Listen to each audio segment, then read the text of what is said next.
আজকে আমরা কাচারে এসএসপি মহোদয়ের নিকট এসেছিলাম। বিষয়টি ছিল এনআইটির জিহাদি সংক্রান্ত ও মৌলবাদী জিহাদি সংক্রান্ত বিষয় নিয়ে আমরা এখানে এসেছি। এবং আপনারা জানেন আমরা 2025-এ একটি নকশালবাদ নিয়ে মেমোরেন্ডাম দিয়েছিলাম এবং বিভিন্ন খবরের পত্র পত্রিকায় এবং নিউজ চ্যানেলে প্রকাশিত হয়েছিল যে এনআইটিতে নকশালবাদ চলছে এবং বিদেশি ফান্ডিং চলছে, এবং তারপরে সেটা তদন্ত হয়েছিল। কিন্তু আশ্চর্যজনক ব্যাপার, তদন্ত হওয়ার পর হঠাৎ করে সেই তদন্ত কোথায় যেন হারিয়ে গিয়েছে। এবং তারপর আমরা সেই এনআইটি নিয়ে প্রতিনিয়ত চেষ্টা করতে থাকি জিহাদি চক্র যাতে বন্ধ করা যায়। তারপর আমরা দেখলাম সেখান থেকে অনেক কিছু ভিডিও ফুটেজ বেরিয়ে এসেছে এবং সেখানে দেখা গিয়েছে যে সেগুলো এনআইটি স্টুডেন্ট রয়েছে, স্টুডেন্টের সঙ্গে এনআইটির প্রফেসর তথা বাইরে যারা মৌলানা রয়েছেন সেখানে এসে প্রতিনিয়ত নামাজ পড়েন এবং নামাজ পড়ার পর ওনারা একটা গোল মিটিং তৈরি করেন, যেখানে বোঝা যায় যে একটা কিছু ভয়ানক কিছু মানে পরিকল্পনা করছেন। এবং শুধু তাই নয়, দেখা যায় কি এনআইটিতে বিভিন্ন প্রশাসনিক পদগুলো যেগুলো রয়েছে সেগুলোর মধ্যে ইসলামীকরণের একটা প্রক্রিয়া চলছে।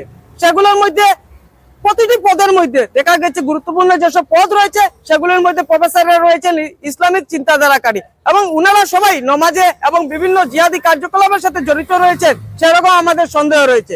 এবং আমরা পুলিশ প্রশাসনের কাছে এ বিষয়ে আমরা খোলামেলা বলে দিতে চাই, যদি ওনারা অতি সত্বর সে বিষয়ে ইনকোয়ারি না করেন তাহলে বজরং দল নিজের ধর্ম, নিজের সংস্কৃতি, নিজের ঐতিহ্য এবং এই শিক্ষা প্রতিষ্ঠানকে বাঁচানোর জন্য যে পদক্ষেপ নেওয়ার প্রয়োজন হয় সেটা পদক্ষেপ নেবে।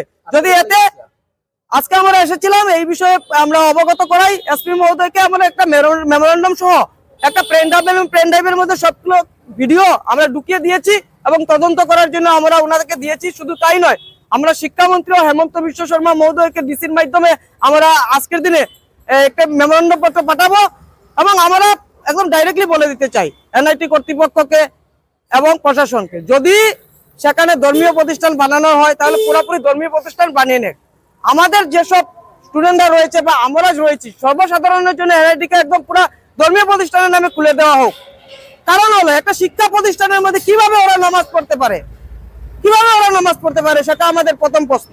এবং তারপর আমরা বিভিন্ন ধরনের আরো জিহাদি কার্যকলাপের সন্দেহ রয়েছে এবং সেগুলো তথ্যও রয়েছে, সময় এলে আমরা সেই তথ্যগুলো জনসম্মুখে তুলে ধরবো। সেগুলো আজ থেকে নয়, অনেক দিন থেকে চলছিল, আমরা অনেক দিন থেকে আওয়াজ তুলছিলাম, কিন্তু আমাদের কাছে কোনো এভিডেন্স ছিল না, তার জন্য আমাদের সেই আওয়াজগুলো গুরুত্ব দেওয়া হচ্ছিল না। বর্তমান সময় আমাদের কাছে এভিডেন্স রয়েছে এবং সেগুলো আপনাদের সম্মুখে আমরা তুলে ধরবো। সেখানে মানে ইসলামীকরণের একটা ষড়যন্ত্র চলছে।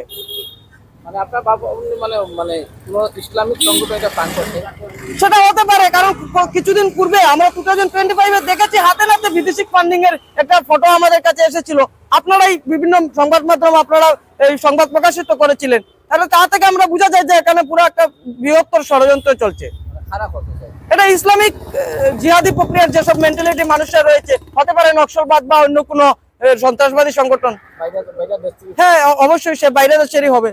আমরা বিগত দিন আগেও দেখেছি যে কিছু ফটোস ভাইরাল হয়েছে আপনাদের সোশ্যাল মিডিয়ার মাধ্যমে এবং নিউজ চ্যানেলের মাধ্যমে, যেখানে আমাদের সন্দেহ বাংলাদেশে যে স্টুডেন্ট অর্গানাইজেশন বাংলাদেশকে আজকে হিন্দু শূন্য করেছে, সেই স্টুডেন্ট অর্গানাইজেশন এই আসামে আমাদের শিলচর এনআইটির পিছনে ওদের বড় হাত আছে। এবং আজকের দিনে এনআইটিকেই কেন চুজ করা হলো এরকম ধর্মীয় প্রতিষ্ঠান বানানোর জন্য, কারণ ওনারা জানেন হিন্দু সমাজকে বিভিন্নভাবে টার্গেট করে, চাই হিন্দু যুব সমাজকে হোক, হিন্দু শিক্ষা প্রতিষ্ঠানকে হোক,